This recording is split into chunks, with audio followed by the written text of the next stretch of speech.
when we went to LTS with our ideas about how we wanted to do this, and in fact we didn't go to LTS, it was just a meeting that the media project manager came along to.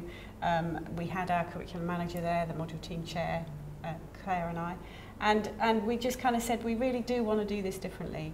We you know, if we carry on having to hand over a big chunk of text at a particular time that is complete with all the figures in, with all of the, you know, bells and whistles, it just doesn't work for online delivery.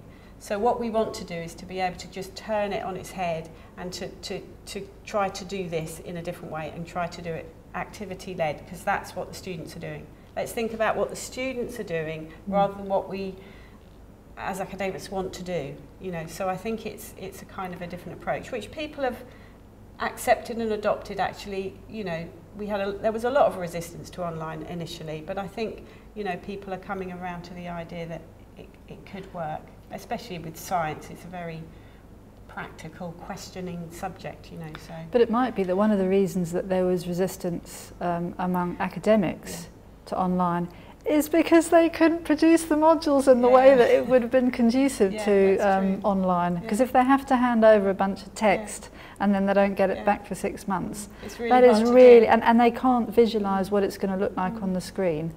You know, you've got to help the people who are actually going to be doing the work, basically. So when we talked to our NPM about this, you know, she was actually really helpful, and it was like, we can do this. We can just work out what we're going to hand over, what we're going to do to tick the B20 handover box, if you like. And so that's what we did, and you know, that's absolutely fine. All of these individual people that work in the faculties and that work in LTS, they're great. You know, everyone is very good at doing what they do. They're incredibly busy. But you know, everyone's happy to do that. It's just the processes that we have to battle through all the time. There has been a very good spirit of collaboration in this project, and there generally is, but again, it is, I completely agree, it is the processes that make life difficult. I mean, we don't want to have to go under the radar or to find ways around this or to get people to bend the rules. It'd be great if, I wouldn't say if there were no rules, but if the rules were sufficiently flexible to make things easy to do this.